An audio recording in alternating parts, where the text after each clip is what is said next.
Welcome to EDUC 422, Organizational Design and Engagement 2. My name is Mark Vermillion, and I'm the director for the Organizational Leadership and Learning Degree Program. And I'm also happy to be teaching this class this particular semester. So I just want to take a few minutes of your time to kind of just walk through a few basic points for the course. Everything is going to be posted on Blackboard and all that kind of stuff. And we'll kind of get to that in just a second. But it's going to be really important for us to talk about some keys to being successful in the upcoming semester, okay?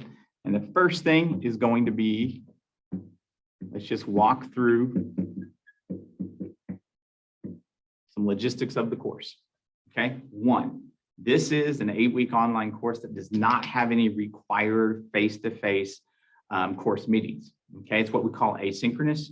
You're probably very familiar with that particular term, but the idea here is that all the information is going to be posted on Blackboard ahead of time at the very beginning of the semester.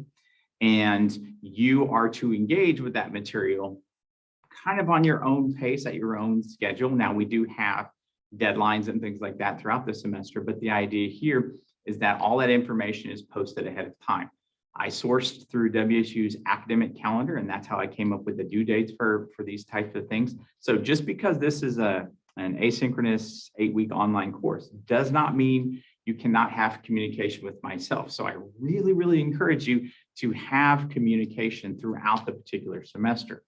Okay, and as I said before, you know, being that I try to put everything up on Blackboard, it's going to be really, really important that you not only look at the Blackboard shell, but that you go and you really look at the course syllabus, okay? And the reason that's going to be important is because all the information, whether it's the due dates, the deadlines, all WSU's resources, there's a lot of good information there from Wichita State, not just, you know, specifically associated with this course. So make sure that you consume that information. And you'll see when you're trying to find the syllabus, you're going to go through the Blackboard shell and you'll find out all that stuff is there. Now, one note that I should give you is that whenever I give quote unquote directions about where to find information, I create the course on my laptop. And so I'm looking at a larger screen when I create that. And so it might look differently than if you're accessing the course on a mobile device like a phone or a tablet or something like that. So just keep that in mind when you hear about, we'll go to the menu option on the left and those types of things. That's in terms of my point of view as I'm looking at the course on my laptop, okay?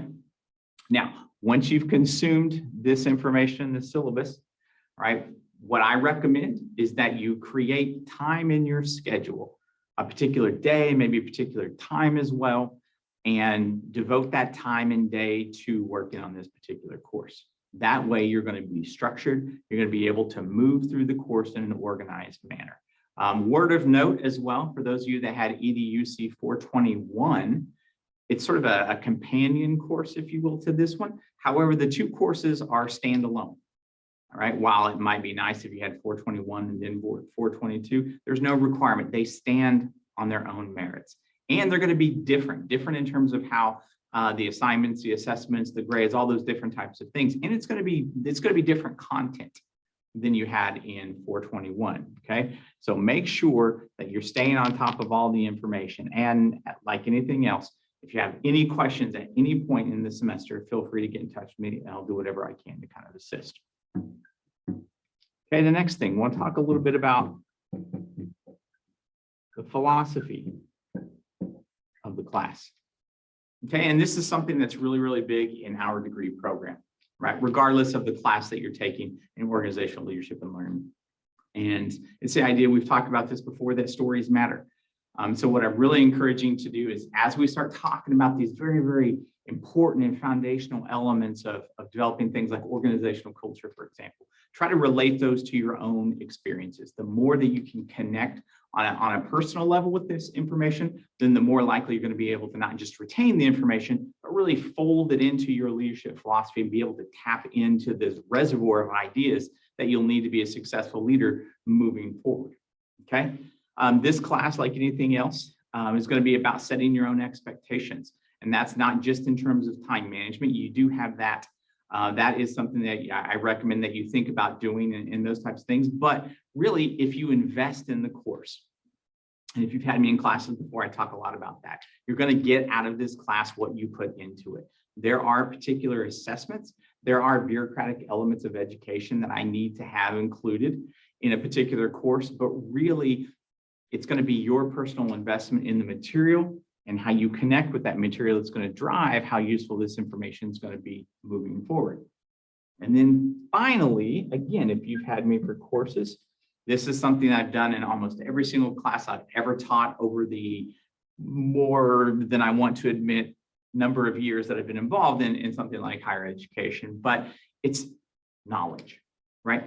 So the idea here is that you're engaging with information, and really my job is to sort of disseminate or serve as a gatekeeper, providing you access and entree, if you will, to information. But we want to develop knowledge. Knowledge is not just this thing that you go through a drive-through pickup and you're good to go, right? Knowledge is really a process, and this is something that I'm really, really big on. Again, if you've had me before, then you know what this is going to be, right? Knowledge is the intersection of two things, right? First, we have truth. Secondly, belief. Okay. Now, I didn't make this up because I'm not that smart. So what I do, I'm smart enough to know I'm not that smart and go and find the information from individuals who really, really are. And so we go to Plato, right? The ancient Greek philosopher. And this is really kind of a very, very simplistic version of some of the ideas that he put forth many